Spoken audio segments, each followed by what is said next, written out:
I think one of the best things a show can do is to set real consequences, especially for their main characters. There should be real repercussions to their actions, no matter the action, no matter the situation. Good or bad, there needs to be a consequence. And when Young Justice followed Failsafe by Disordered, to me it cemented itself from a good show into a great show, and the rest is history. With that, we will be looking in depth at both episodes and what made them so great.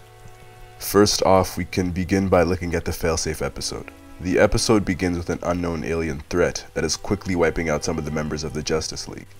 And I want to really take note of the way they do it.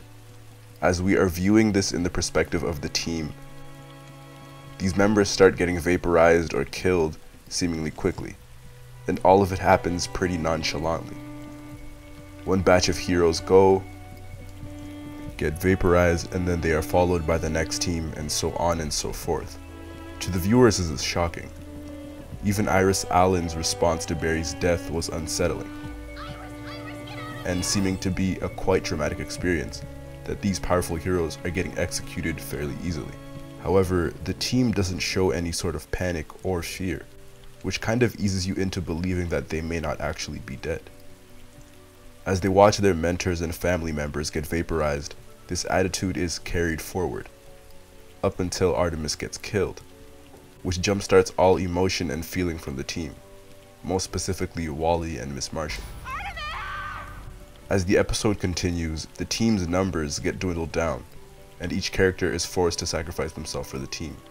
First Aqualad, then Superboy, followed by Robin and Kid Flash, and finally Miss Martian, who is punched in the gut by her uncle, Martian Manhunter, which wakes them all up from this nightmare.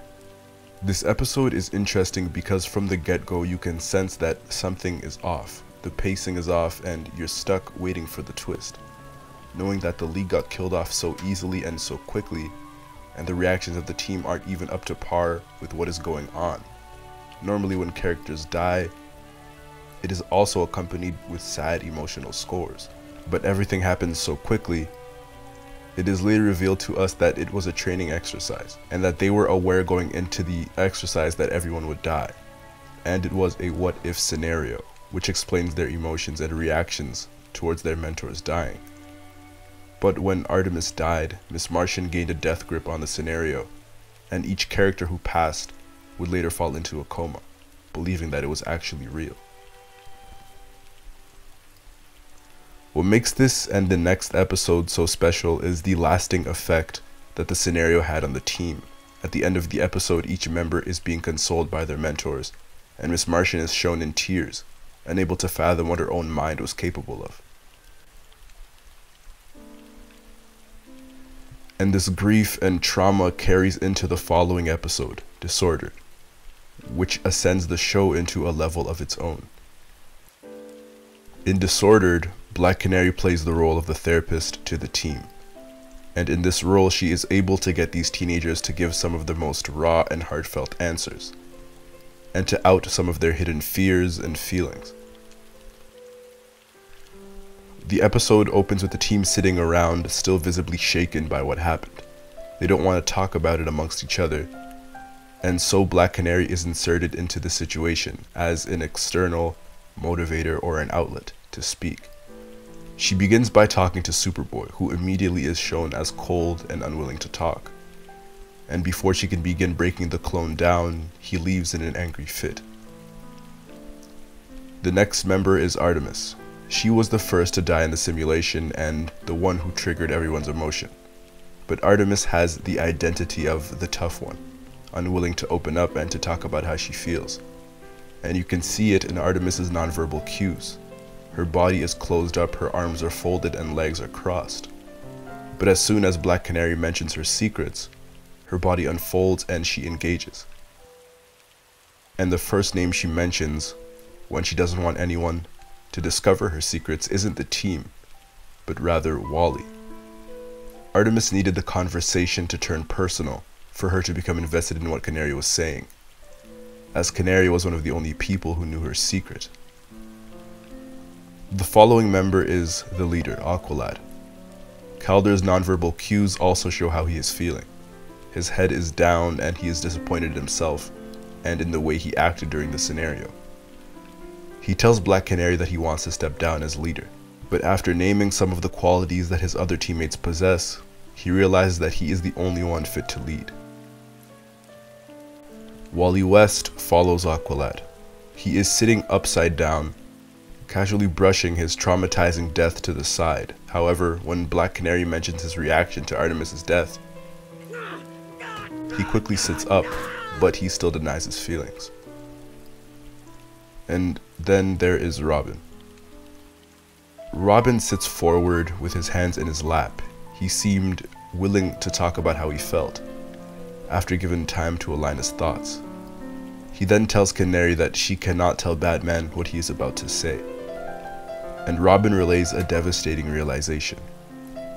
His actions in the mission, where he led himself and his best friend to their deaths for the sake of the mission, is a trait that not only Batman teaches him, but a trait that Batman and Batman alone has.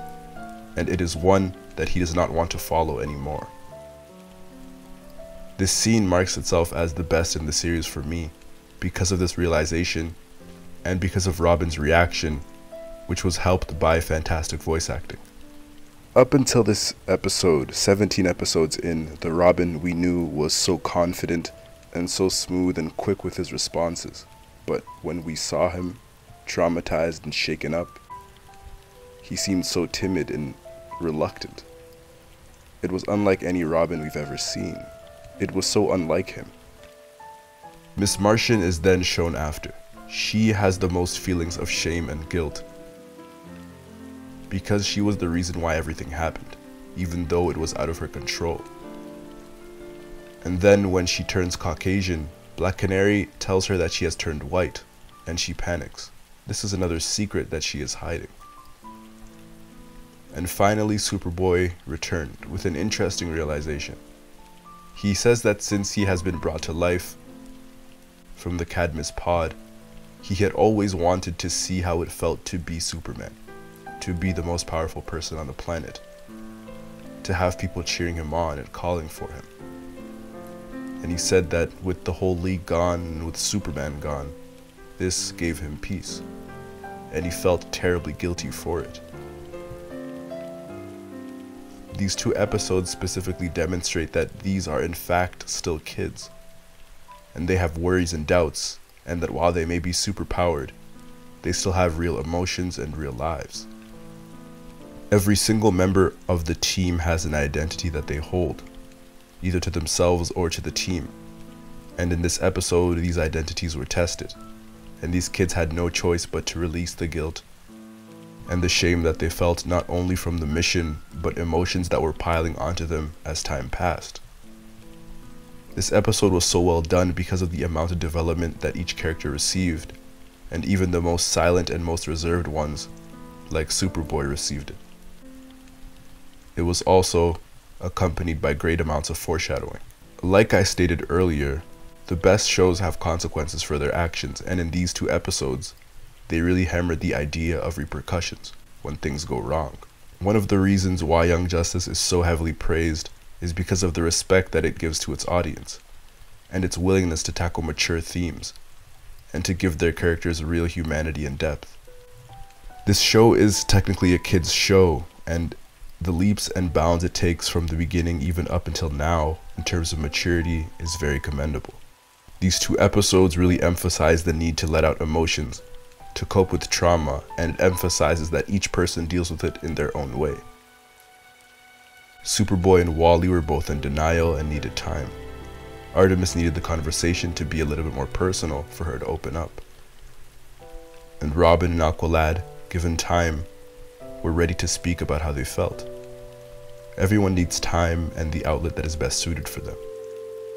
Young Justice took the time to transition from a high-intensity episode in which traumatic events happened, and they followed it with a slowed-down episode, which had characters make real analyses of their actions and their emotions,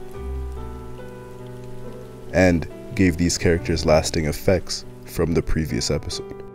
This is one of the reasons why this show went from good to great. Artemis is too raw and untrusting. Kid Flash too rash and impulsive. Miss Martian remains too eager to please. Superboy carries too much anger. Making Robin the logical choice. But he is so young. The person you're most worried about is Wally. So you really have no interest in confronting your extreme reaction to Artemis's death? I don't want to be the Batman anymore.